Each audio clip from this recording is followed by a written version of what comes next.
Praise the lord. దేవుని మహాపరిశుద్ధ నామమునకు మహిమ కలుగునగాక. కొన్ని దినాల నుంచి బైబిల్ గ్రంథంలో ఉన్నటువంటి ఆదికాండం నుండి మరి రాజుల గ్రంథం వరకు ప్రతి రాజు గురించి, ఇశ్రాయేల్ రాజుల గురించి, యూదా రాజుల గురించి మనం ధ్యానం చేస్తూ ఉన్నాం. ఒక్కొక్క ఎపిసోడ్గా మనం వాటిని ధ్యానం చేస్తూ ఉన్నాం. అయితే ఈరోజు ప్రాముఖ్యంగా యేసుక్రీస్తు రాకడ గురించిన వర్తమానాలు, ప్రకటన గ్రంథ వర్తమానాలు తెలియచేయాలని నేను ఆశపడుతున్నాను. నిజంగా చూస్తే పక్కన పరిస్థితులను చూస్తే, ఇవి ప్రస్తుతం ఉన్న లోకంలో ఉన్న పరిస్థితులను చూస్తే అనేక చోట క్రీస్తు రాకడకు అన్నీ సమకూర్చబడుతూ ఉన్నాయి. ఏది చూసినా మనకు అర్థమవుతుంది యేసుక్రీస్తు వారు త్వరగా రాబోతున్నారు, రాకడ త్వరగా రాబోతుంది అని. ఒక పక్కన భూకంపాలు, కరువులు, తెగుళ్ళు, ఈ భయంకరమైన స్థితిలో అన్నీ జరుగుతూ ఉన్నాయి. అయితే ఒకనొక దినాన నా దేవుని అడుగుతారు, ఆయన శిష్యులు ఒలీవల కొండ మీదకి వెళ్ళినప్పుడు, ప్రభువా నీ రాకడకు, యుగ సమాప్తికి సూచనలేవి మాకు తెలుపుమనగా ప్రభువు బైబిల్ గ్రంథంలో ఈ విధంగా చెప్పి ఉన్నారు. ఒకసారి చూద్దాం మనం. మత్తయి సువార్త 24వ అధ్యాయము. మత్తయి సువార్త 24వ అధ్యాయంలో వారు అడుగుతారు ప్రభువుని, ప్రభువా నీ రాకడకు, యుగ సమాప్తికి సూచనలేవి. 24వ అధ్యాయము 3వ వచనములో ఆయన ఒలీవ కొండ మీద కూర్చున్నప్పుడు శిష్యులు ఆయన యొద్దకు ఏకాంతంగా వచ్చి, ఇవి ఎప్పుడు జరుగును, నీ రాకడకును ఈ యుగ సమాప్తికి సూచనలేవి మాతో చెప్పమనగా యేసు వారితో ఇట్లనే, ఎవడనూ మిమ్మల్ని మోసపరచకుండా చూసుకోనండి. ఎవడు మిమ్మల్ని మోసపరచకుండా చూసుకో. అనేకులు నా పేరుట వచ్చి నేనే క్రీస్తుని చెప్పి పలువురిని మోసపరచెదరు. మరియు మీరు యుద్ధముల గురించి, యుద్ధ సమాచారం గురించి వినబోదురు. మీరు కలవరపడకుండా చూసుకోనండి. ఇవి జరగవలసి ఉన్నవి కానీ అంతం వెంటనే రాదు. అయితే జనం మీదకి జనము, రాజ్యం మీదకి రాజ్యము, అక్కడక్కడ కరువు, భూకంపంలో కలుగును. ఇవన్నీ వేదనలకు ప్రారంభం. అప్పుడు జనులు మిమ్మల్ని శ్రమల పాలు చేసి చంపెదరు. మీరు నా నామము నిమిత్తము సకల జనుల చేత ద్వేషించబడుదురు. అనేకులు అభ్యంతరపడి ఒకరినొకడు అప్పగించుకొని ఒకరినొకడు ద్వేషింతురు. అనేకులైన అబద్ధ ప్రవక్తలు వచ్చి పలువురిని మోసపరచెదరు. అక్రమము విస్తరించుడు చేత అనేకుల ప్రేమ చల్లారును. అంతము వరకు సహించిన వాడెవడో వాడే రక్షించబడును. కాబట్టి మరి ఈ రాజ్య సువార్త సకల జనులకు సాక్షార్థమై లోకమందంతటా ప్రకటించబడును. అటు తర్వాత అంతమోచం. బైబిల్ గ్రంథంలో క్లియర్గా చెప్పబడింది, ఎవరో చెప్పే మాటలు కాదు. యేసుక్రీస్తును వారి శిష్యులు అడిగారు. ఆయన ఒలీవ కొండ మీద కూర్చున్నప్పుడు, ప్రభువా నీ రాజ్యం మరలా ఎప్పుడు వస్తుంది, యుగ సమాప్తి ఎప్పుడు జరుగుతుంది, రాకడంటే ఎప్పుడు, ఇవన్నీ ఎలా జరుగుతాయి ప్రభు మాకు తెలియచేయమంటే, ప్రభువారు ఖచ్చితంగా వారికి శిష్యులకు చెప్పిన మాట ఇదే, నేను వచ్చే దినంలో రెండోసారి వచ్చేటప్పుడు ఈ సూచనలన్నీ జరుగుతాయి. కాబట్టి మీరు వీటిని చూసి జాగ్రత్త పడండి, కలవరపడొద్దు. ఎందుకంటే ఇవన్నీ జరగవలసినది కానీ అంతమో వెంటనే రాదు. బైబిల్ గ్రంథం క్లియర్గా ఉంది. మీరు యుద్ధముల గురించి, యుద్ధ సమాచారాల గురించి వింటారు. మనం చూస్తున్నాం పక్కన రష్యాకి, ఉక్రెయిన్కి యుద్ధం జరుగుతూ ఉంది. అది ఇప్పటివరకు ఫినిష్ అవ్వాలి. ఇజ్రాయెల్కి, చుట్టుపక్కల ఉన్న పాలస్తీనాకి, మరి ఇరాన్కి, తర్వాత ఇరాక్కి, చుట్టుపక్కల ఉన్న ఏదైతే ముస్లిం కంట్రీస్ ఉన్న వాటన్నిటికీ ఇజ్రాయెల్ దేశానికి ఎప్పుడు కూడా యుద్ధాలు జరుగుతూనే ఉన్నాయి. ఆల్వేస్ అక్కడ యుద్ధాలు జరుగుతూనే ఉంటాయి. ఆ తర్వాత ఇప్పుడు గమనిస్తే పాకిస్తాన్కి, చైనాకి, ఇండియాకి ఈ విధంగా యుద్ధాలు జరుగుతున్నాయి. చూడండి, ఇండియాకి, పాకిస్తాన్కి యుద్ధం స్టార్ట్ అవుతుంది. ఎప్పుడు ఏం జరుగుతుందో కూడా ఎవరికి తెలియదు. వాళ్ళైతే అంటున్నారు, మేము అణుబాంబులు వేసేస్తాం, 100కు పైగా అణుబాంబులు మేము భారత్ మీద వేస్తాం. అయితే చూడండి, ఇవన్నీ ఎందుకు జరుగుతున్నాయి ఆలోచిస్తూ ఉంటే మనం పరిశీలన చేసుకోవాలి. యేసుక్రీస్తు రాకడ బహు సమీపంగా ఉంది. క్రీస్తు రాకడ ఎప్పుడు వస్తుంది అనేది ఎవరికి తెలియదు. ఆయన ఎప్పుడు వస్తాడో ఈ లోకానికి, ఆయన ఎప్పుడు వస్తాడో పరలోకంలో తండ్రికి తప్ప భూమి మీద మనుషుడికైనాను, ఏ కుమారుడికైనాను తెలియదు. అయితే బైబిల్ క్లియర్గా చెప్తుంది, ఇవన్నీ జరగవలసి ఉన్నాయి కానీ మీరు కలవరపడకుండా చూసుకోండి, అంతము వెంటనే రాదు. ఇవన్నీ ఏంటంటే ఒక వర్షం వచ్చే ముందు ఎలాగైతే మబ్బులు పట్టి చీకట్లు కమ్ముతాయో, అలా మబ్బులు పట్టి చీకట్లు కమ్మినప్పుడు మనం ఆలోచించుకోవచ్చు, ఇది వర్షము రావడానికి సూచన కాబట్టి వర్షము రాబోతుంది అని మనకు అర్థమవుతుంది. అదే రీతిగా మనము జరుగుతున్నటువంటి సంగతులన్నీ చూసిన తర్వాత మనకు ఒకటే అర్థమవుతుంది, క్రీస్తు రాకడ బహు సమీపంగా ఉంది. బైబిల్ క్లియర్గా చెప్తుంది. చూడండి, అనేకులు నా పేరు వచ్చి నేనే క్రీస్తుని చెప్పి పలువురిని మోసపరుస్తాయి. ఈ రోజులు అనేక మంది అబద్ధ క్రీస్తులు. మనం చూస్తున్న వాక్యములు ఏది సత్యమైన వాక్యమో, ఏది నిజమైన వాక్యమో టీవీలలో, యూట్యూబుల్లో భయంకరంగా అనేక మంది సువార్త చెప్తున్నారు. కానీ ఆ సువార్తకి ఎలాగుందంటే ఒక పద్ధతి లేకుండా ఎలా పడితే అలా నేనే క్రీస్తును దిగి వచ్చేసాను అనే విధంగా వారు మాట్లాడుతూ ప్రభువును దూషిస్తూ అంత్యక్రీస్తులుగా వస్తూ ఉన్నారు. ఏది సత్యమైన వాక్యమో అర్థం చేసుకునే పరిస్థితి. అయితే ఇక్కడ చూడండి, మీరెవ్వరూ మోసపరుస్తారు కానీ మీరు జాగ్రత్తగా, మీరు యుద్ధాల గురించి, యుద్ధ సమాచారాల గురించి వింటారు, మీరు కలవరపడకుండా చూసుకోండి. ఎన్ని యుద్ధాల గురించి వార్తలు మనకు వచ్చినా, అయ్యో రాకడ సమీపంగా ఉంది, యుద్ధము జరుగుతుంది, రాకడ వచ్చేసిందే అని మనము టెన్షన్ పడాల్సిన అవసరం లేదు. కానీ ఇవి జరుగుతున్నప్పుడు ప్రభువు రాకడ బహు సమీపంగా ఉందని మనము అర్థం చేసుకోవాలని వాక్యం సెలవిస్తుంది. అయితే జనం మీదకి జనము అంటే మేము గొప్ప అంటే మేము గొప్ప, మా పేరటోళ్ళు గొప్ప అంటే మా సంఘాలలో కూడా ఈ విధంగా తయారైపోయిందండి. మేము గొప్పగా ఉండాలి, మేము ఆధిపత్యం చేయాలి. క్రీస్తు సంఘాలలోనే ఈ ఆధిపత్యము స్టార్ట్ అయిపోతూ ఉంది. చూడండి, మనం గమనిస్తే దేవుని లెక్క ప్రకారము జనం మీదకి జనము ప్రపంచంలో కూడా మా జాతి గొప్పదంటే మా జాతి గొప్పది, మాకు న్యాయం కావాలంటూ రోడ్లెక్కుతూ అనేక మంది ధర్నాలు చేస్తూ ఉన్నారు.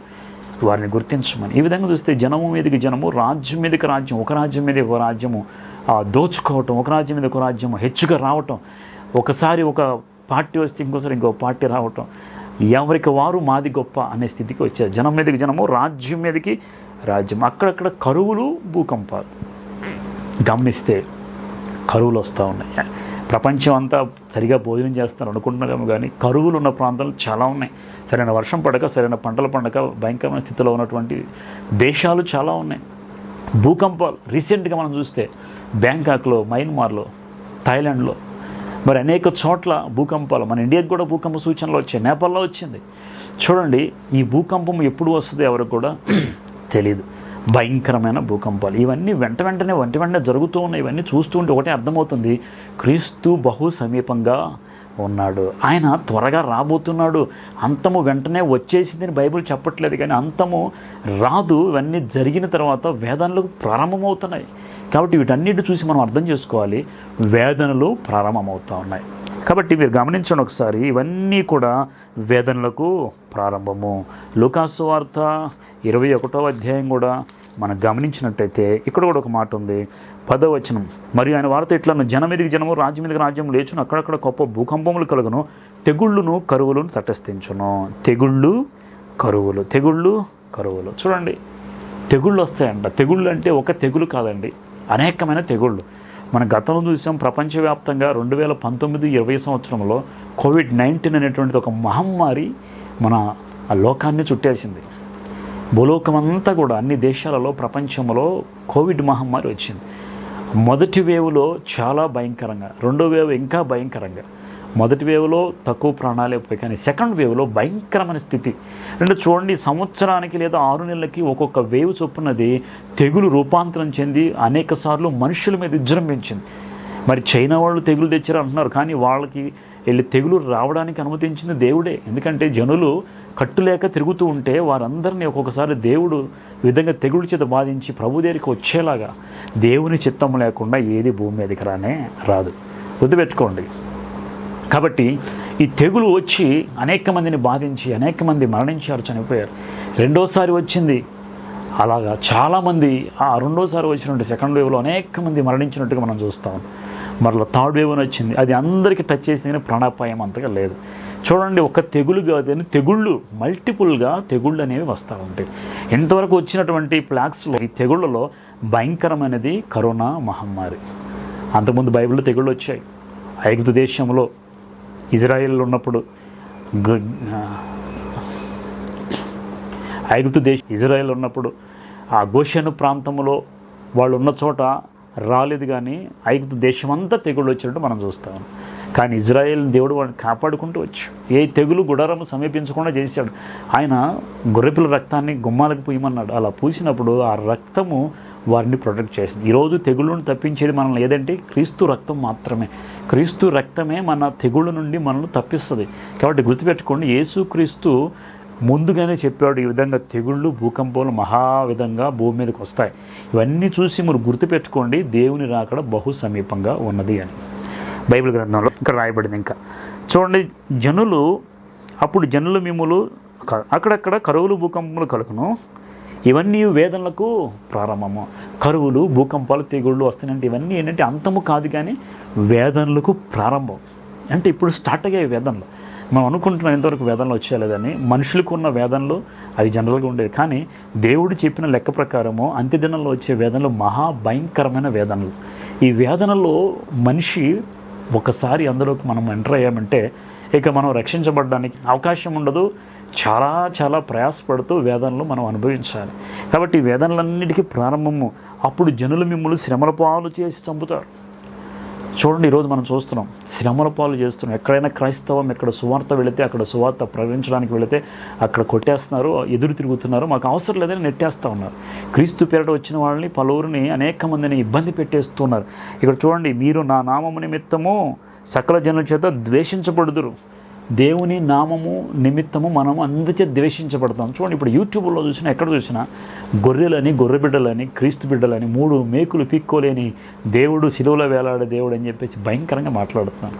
వారు ఒకటే మాట గ్రహించాలి, యేసుక్రీస్తు వారు 3 మేకులు పీక్కోలేని వాడు అని ఎగతాళి చేస్తున్నారు. కానీ అదే దేవుడు 3 మేకులు పీక్కోలేదు శిలువలో ఉన్నప్పుడు, కానీ 3వ దినాన మరణాన్ని తిరిగి లేచాడు. ఆ మేకులు పీక్కోలేదని కారణం ఏంటంటే, తిరిగి లేవాలనే ఉద్దేశంతో ప్రతి మనిషిని మరణం నుండి లేపి నిత్య జీవం ఇవ్వాలనే ఉద్దేశం కోసం ఆయన వచ్చాడు కాబట్టి ఆ మేకులు పీక్కోలేదండి. చేతగాని వాడు కాదు నా దేవుడు. గుర్తుపెట్టుకోండి. అప్పుడు జనులు మిమ్మల్ని శ్రమల పాలు చేసి చంపెదరు. ఈరోజు చూస్తున్నాం, సువార్త ప్రకటిస్తూ ఉంటే మత ఛాందస్వాదులు, అనేక మంది మత విరోధులు క్రైస్తవ మతంలోకి వచ్చిన ప్రతి ఒక్కరిని కూడా హింసించి శ్రమల పాలు చేసి చంపేస్తున్నారు. యాక్సిడెంట్లు చేసేస్తున్నారు. యాక్సిడెంట్లు అనుకుంటున్నారు, అనేక మంది చంపిపడేసి యాక్సిడెంట్గా క్రియేట్ చేస్తూ ఉన్నారు. రీసెంట్గా చూస్తే మరి గొప్ప సేవకుడైనటువంటి ప్రవీణ్ పగడాల గారిని భయంకరంగా చంపేసి మరి ఆయనని యాక్సిడెంట్ క్రియేట్ చేశారు. ఏది వాస్తవమో ఏది అబద్ధమో తెలియని స్థితిలో, ఆ గందరగోళ స్థితిలో క్రైస్తవ లోకం ఈరోజు ఉంది. చూడండి, శ్రమల పాలు చేసి చంపేస్తాడు సువార్త ప్రకటిస్తూ ఉంటే. కాబట్టి ఇక్కడ మీరు నా నామం నిమిత్తం సకల జనులుగా ద్వేషించబడతారు. అనేకులు అభ్యంతరపడి ఒకరినొకరు అప్పగించుకొని ఒకరినొకరు ద్వేషిస్తారు. ఈరోజు జరుగుతున్నది కేవలం ఇదే. ఒక మతము ఒకరిని ద్వేషిస్తూ ఉన్నారు, ఒకరిని ఒకరు ద్వేషిస్తున్నారు. కులాల పేరుతో, మతాల పేరుతో ఒకరినొకరు ద్వేషించుకొనొచ్చు, దూషించుకొనొచ్చు. ఈరోజు అనేక మంది తిరగబడుతూ ఉన్నారు. దీనికి కారణం ఏంటంటారు? దేవుడు చెప్పిన బైబిల్ ఎప్పుడో ఇది అంత్య దినాల్లో ఇది జరగదు. అనేకమైన అబద్ధ ప్రవక్తలు వచ్చి పలువురిని మోసపరుస్తారు. ఈరోజు బయటికి వెళ్ళి చూస్తే ఎక్కడ ఎవరు ఎలాగ మోసపరుస్తున్నారో ప్రజలు పరిగెడుతున్నారు, ఇటు పడితే అటు. మీరు జ్ఞాపకం చేసుకోండి, ఎక్కడ పడితే అక్కడ పరిగెత్తవలసిన అవసరం లేదు. ఇదిగో క్రీస్తు వచ్చాడు నమ్మవలసిన అవసరం లేదు. క్రీస్తు తూర్పును పుట్టి పడమట వెలిసేటువంటి ఒక మెరుపు వలె ఆయన అందరికీ కనిపిస్తాడు ఆయన వచ్చినప్పుడు. కాబట్టి ఇదిగో అక్కడ అద్భుతాలు, ఇక్కడ అద్భుతాలు జరుగుతున్న పరుగులు ఎత్తకండి, కానీ వాక్యమును పట్టుకుని అంతవరకు సహించిన వాడే రక్షించబడదు. అక్రమం విస్తరించడం అనేకల ప్రేమ చల్లారిపోతుంది. కాబట్టి అక్రమం అనేది విస్తరిస్తూ ఉంది. ఈరోజు అక్రమము విస్తరించిపోవటం వల్ల ప్రేమ చల్లారిపోతుంది. అన్నదమ్ముల మధ్య ప్రేమ లేదు, ఇరుగు పొరుగు వారి మధ్య ప్రేమ లేదు, బంధువుల మధ్య ప్రేమ లేదు, అక్క చెల్లెల మధ్య ప్రేమ లేదు. స్వార్థపరులైపోయి ఒకరిని మించి ఒకరు ద్వేషించుకొనొచ్చు, పగపెట్టుకొనొచ్చు. బైబిల్ అన్నంత క్లియర్గా చెప్తుంది, అక్రమము విస్తరించుట చేత అనేకులమే ప్రేమ చల్లారును. అంతవరకు సహించిన వాడెవడో వాడే రక్షించబడు. మరి ఈ రాజ్య సువార్త సకల జనులకు సాక్షార్థమై లోకమంతటా ప్రకటించబడినట్టు తర్వాత అంతము వచ్చును. అంతం ఎప్పుడు వస్తుంది? ఈ రాజ్య సువార్త సకల జనులకు ప్రకటించబడితే అప్పుడు అంతం వస్తుంది. అంటే ఇప్పుడు ఇంతవరకు చెప్పుకున్నటువంటి ప్రతి అంశం గురించి మనం ఆలోచిస్తే యేసుక్రీస్తు వారు రాకడలో వచ్చే ముందు జరిగే సన్నివేశాలన్నీ ఇప్పుడు మనం కళ్ళారా చూస్తున్నాం, చెవులారా వింటున్నాం. కాబట్టి ఇది వేదనలకు ప్రారంభం. అంతము వెంటనే రాదు. ఎప్పుడంటే సకల రాజ్య సువార్త సకల జనులకు సాక్షార్థమై లోకమంతటా ప్రకటించబడుతుంది. అటు తర్వాత అంతం. నాకు తెలిసి మనం ఈ యొక్క ఎడ్జ్లోనే ఉన్నాం. తర్వాత చూస్తే బైబిల్ గ్రంథంలో ఒక మాట చెప్పాడు ప్రభు. చూడండి, 31వ వచనం, 24వ అధ్యాయము మత్తయి సువార్త 31వ వచనంలో, మరి ఆయన గొప్ప బూరతో తన దూతలను పంపును, వారు ఆకాశం యొక్క ఈ చివరి నుండి ఆ చివరి వరకు నలుదిక్కుల నుండి ఆయన ఏర్పరచుకున్న వారిని పోవచ్చాడు. యేసుక్రీస్తు వారు నమ్మిన వారు అనేక మంది ప్రపంచంలో అనేక సంఘాలలో, దాన్ని సార్వత్రిక సంఘము లేదా వధువు సంఘం అంటారు. అంటే ప్రపంచవ్యాప్తంగా ఉన్న సంఘాలన్నింటిలోంచి నమ్మిన వారు, సిద్ధపడిన వారు కొంతమంది ఉంటారు. వీరందరినీ దేవుడు అంట నలుదిక్కుల నుండి వీరందరినీ ఏర్పరచుకొని పోగు చేస్తాడంట. పోగు చేసి ఈయన వీళ్ళందరినీ తీసుకెళ్ళి మధ్యాకాశంలో పెడతాడు. మనం తర్వాత ఎపిసోడ్లో వీటన్నిటిని మనం కూలంకుషంగా ధ్యానం చేయబోతున్నాం. అయితే 32వ వచనం ఒకసారి చూద్దాం. అంజూరపు చెట్టును చూసి ఒక ఉపమానం నేర్చుకోనండి. అంజూరపు కొమ్మ లేతదే చిగురించినప్పుడు వసంతకాలం ఇంకా సమీపంగా ఉన్నదని మీకు తెలియను. ఆ ప్రకారమే మీరు ఈ సంగతులన్నీ జరుగుట చూచినప్పుడు ఆయన సమీపమనే ద్వారము దగ్గరే ఉన్నాడని తెలుసుకున్నాడు. ఈ సంగతులన్నీ జరుగుతున్నప్పుడు మనం ఒకటి గ్రహించాలి, ఆయన సమీపమనే ద్వారము దగ్గరే ఉన్నాడని తెలుసుకోవాలి. చాలా కాలం నుండి ప్రభు వస్తున్నాడు అనుకుంటున్నారు, కానీ ఎందుకు రావట్లేదు, ఎందుకు ఆలస్యం అవుతుందంటే అందరూ అంతటా మారు మనసు పొందాలి. ఎవడో నశించడం దేవునికి ఇష్టం లేదు. కాబట్టే అందరూ మారు మనసు పొందాలనే ఉద్దేశంతోనే ప్రభువారు ఆ రాకడను ఆలస్యము చేస్తూ వచ్చారు. కాబట్టి జ్ఞాపకం చేసుకోండి, యేసుక్రీస్తు రాకడ ఎందుకు ఆలస్యం అవుతుంది తెలుసా? మనము రక్షణ పొందాలని, మనందరం కూడా రక్షణ పొందాలని, అందరూ కూడా ప్రభువుని ఎరిగి జీవించాలని, ఎవరు నశించిపోకూడదనే ఉద్దేశంతో ప్రభువారు రాకడ ఆలస్యం జరుగుతుంది. ఇక్కడ ఒక ఉపమానం చెప్పాడు ప్రభు. అంజూరపు చెట్టును చూసి ఒక ఉపమానం నేర్చుకోనండి. అంజూరపు చెట్టు గురించి ఏం నేర్చుకోవాలి? అంజూరపు కొమ్మ లేతదే చిగురించినప్పుడు వసంతకాలం సమీపంగా ఉన్నదని తెలియదు. అది లేతగా వచ్చి చిగురించేటప్పుడు మనకు ఒకటి అర్థమవుద్ది, వసంతకాలం సమీపంగా ఉంది. దాని ఆకులన్నీ కూడా రాలిపోయి లేత చిగురు వచ్చినప్పుడు వసంతకాలం బహు సమీపంగా ఉందంట. ఆ ప్రకారం ఈ సంగతులన్నీ చూచినప్పుడు మనము ద్వారం అనే ద్వారమును ఉన్నాడని తెలుసుకోండి. కాబట్టి అంజూరపు కొమ్మ ఎలాగైతే చిగురిస్తుందో అంజూరపు వృక్షాన్ని దేవుడు ఇజ్రాయేల్తో పోల్చాడు. కాబట్టి ఇశ్రాయేలీలంట చిగురిస్తారు, అనగా చెదిరిపోయిన ఇశ్రాయేల్ అందరూ మళ్ళీ తిరిగి వస్తారని బైబిల్ చెప్తాం. ఇక్కడ మనం కొన్ని విషయాలు నేర్చుకోవాలి. దేవుని రాకడలో జరిగేటువంటి సూచనలు కొన్ని ఉన్నాయి. మొదటిగా యేసుక్రీస్తు వారు ఈ లోకానికి వస్తారు. అయితే వచ్చే ముందు సువార్త ప్రకటించబడుతుందంట. రెండవది ఇజ్రాయేల్ అందరూ తమ స్వదేశానికి తిరిగి వస్తారంట. మూడవది దేవుని యొక్క మందిరము, దేవాలయము యెరూషలేము ప్రాంతంలో మరలా తిరిగి కట్టబడుతుంది. నాలుగవది అంత్యరాజ్య స్థాపన ప్రారంభం. ఈ 4 అంశాలు జరిగిన వెంటనే యేసుక్రీస్తు రాకడ ఈ లోకంలో మనకు వచ్చేస్తుంది. మనం చూసినట్టయితే ఇక్కడ ఈ 4 విషయాలు మనం ధ్యానం చేసుకుందాం.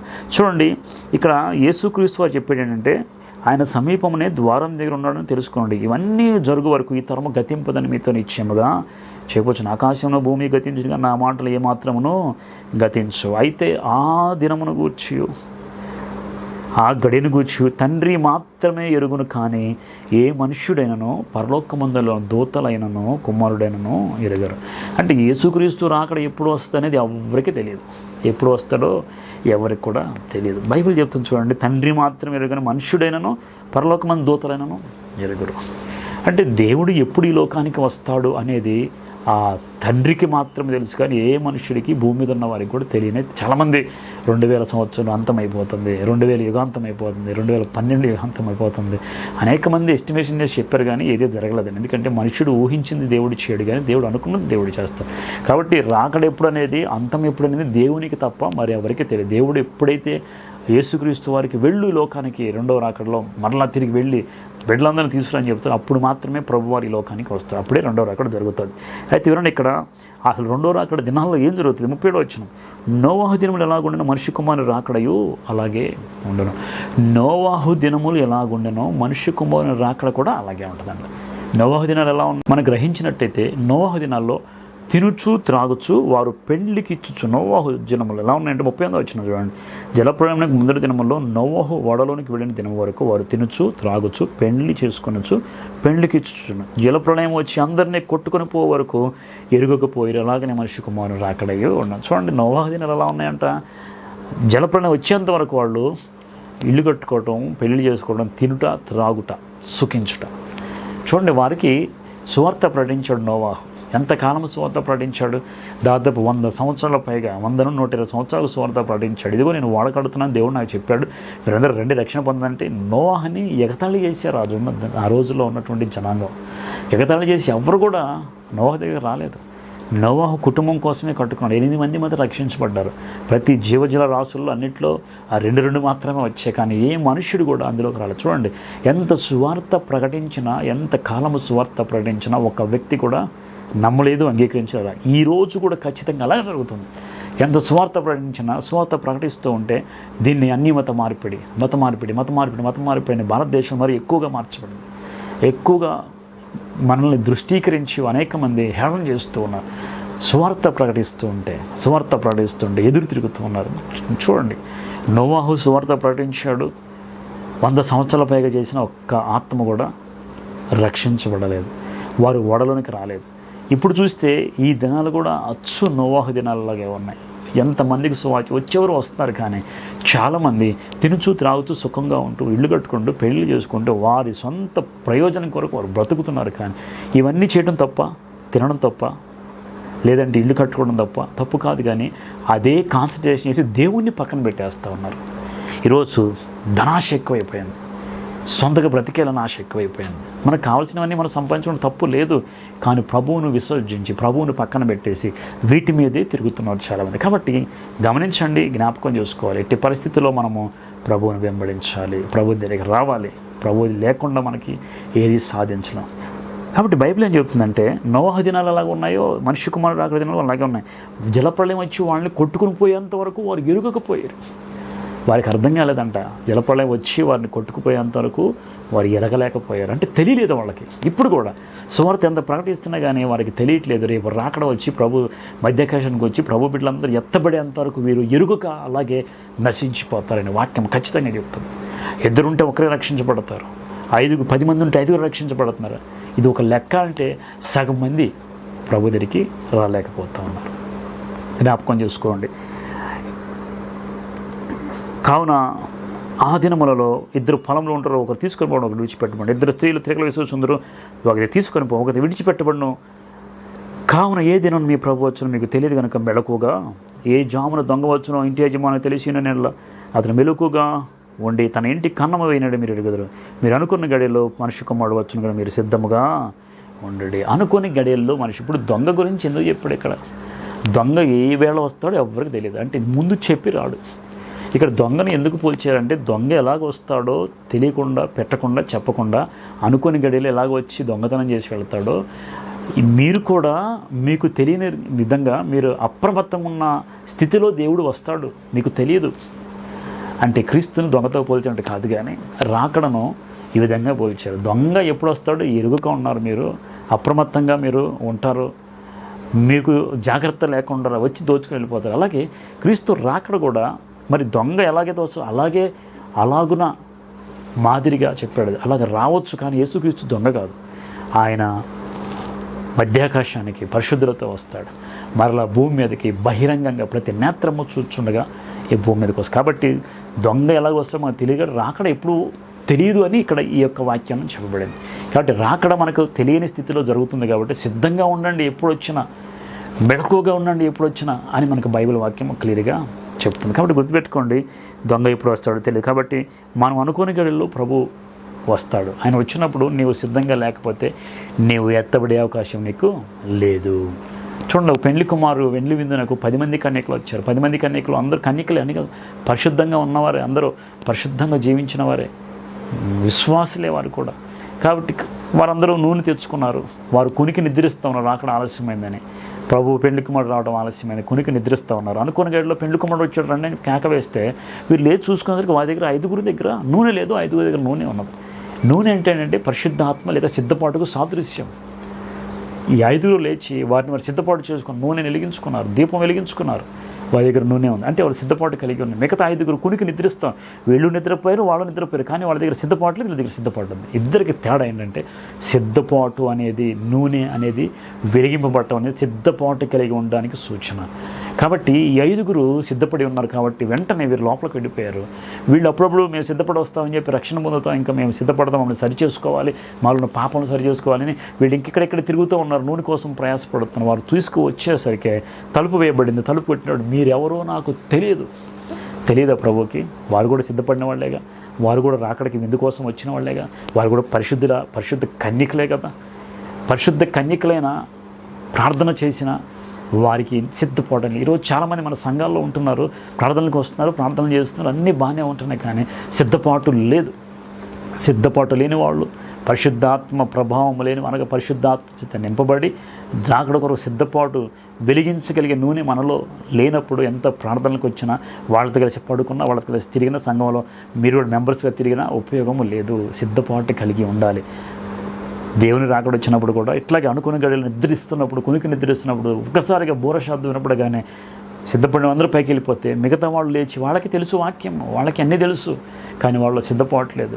ఏదో ఒకటి వెనక పెట్టుకుని వాళ్ళు పడిపోయి దేవునికి సరిగా లేని స్థితిలో వారి ఉండడాన్ని బట్టి వారు అప్పుడప్పుడు లేచి అయ్యో ప్రభు మమ్మల్ని క్షమించు, మమ్మల్ని రక్షించు, మమ్మల్ని కూడా పరలోకానికి తీసుకో ప్రభు అని ఎంత ఏడ్చి ప్రార్థన చేసి సిద్ధపడగలిగి వచ్చినా మీరెవరో నాకు తెలియదు అంటాడు ప్రభు. కాబట్టి ప్రభువు రాకడ బహు సిద్ధముగా సమీపంగా ఉందని ఎరిగి మీరందరూ కూడా నెమ్మది కలిగి చక్కగా పరిశుద్ధత కలిగి దేవుని కోసం నిలబడండి, సిద్ధపాటు కలిగి ఉండండి, ప్రభు కోసం వెయిట్ చేయండి. ఆయన వచ్చినప్పుడు నీవు కూడా ఆయన రాకడలో ఎత్తబడాలి. నువ్వు ఎత్తబడకపోతే విడవబడితే బహుశ్రమలు. ఈ భయంకరమైన శ్రమల్లో నీవు ఇక్కడే ఉండిపోతావు. కాబట్టి వినండి జాగ్రత్తగా. దేవుని రాకడ సూచనలన్నీ మనం చెప్పుకుంటాం. దేవుని రాకడ ఎప్పుడు వస్తుంది అనేది క్లియర్గా ఎవరికి తెలియదు. దొంగ వల్లే వస్తున్న వాక్యం సెలవిస్తుంది. వచ్చి ఎవరిని తీసుకెళ్తానే సిద్ధపాటు కలిగిన వారిని మాత్రం తీసుకెళ్తాడు. ఎవరిని పెడితే వాళ్ళని తీసుకెళ్ళే అవకాశం లేదు. 10 మంది ఉంటే 5 వెళ్తారు, 2 ఉంటే 1 వెళ్తారు. కాబట్టి ఆ ఇద్దరిలో ఒకడిగా నువ్వు ఉండాలి. ఎత్తబడే గుంపులో నీవు ఉండాలి. నువ్వు ఆశపడి ప్రార్థన చేయి. ఈ రోజైనా కానీ ప్రభు రాకడ బహుశా జరుగుతున్న అంశాలన్నీ చూసి మబ్బు బాగా పట్టినప్పుడు వర్షం వస్తుందని మీకు అర్థమవుతుంది. ఈ జరుగుతున్న విషయాలన్నీ మీరు గమనించుకున్న తర్వాత మీకు కూడా ఒక విషయం అర్థం కావాలి. ప్రభు రాకడ బహు సమీపంగా ఉంది. కాబట్టి ఆయన రాకడలో నేను ఎత్తబడాలంటే నాకు నేను సరి చేసుకొని సిద్ధపాటు కలిగి ఉండాలి అని కనుక నువ్వు అనుకున్నట్టయితే దేవుడు ఖచ్చితంగా నీ ఆశను తీర్చి నిన్ను బలపరిచి నన్ను రక్షించి ఆయన రాకడలో నేను ఎత్తబడేలాగా చేస్తాడు. కాబట్టి ఇంకా అనేకమైన అంశాలు ఉన్నాయి. క్రీస్తు రాజ్య సువార్త ప్రకటన, ఇజ్రాయెల్ తిరిగి వచ్చుట, అంత్యరాజ్య స్థాపన, అలాగే యూదులు తిరిగి వచ్చుట, ఇవన్నీ కూడా ప్రభు రాకడలో సూచన. ఒక్కొక్క దాని గురించి కూడా మనం కొద్ది ధ్యానం చేసుకుంటూ ఉన్నాం. దేవుడి ఈ మాటలు దీవించి మిమ్మల్ని ఆశీర్వదించి ఆయన రాకడలో ఎత్తబడే శక్తి సిద్ధపాటు మీకు దయచేయనుగాక. Amen, amen.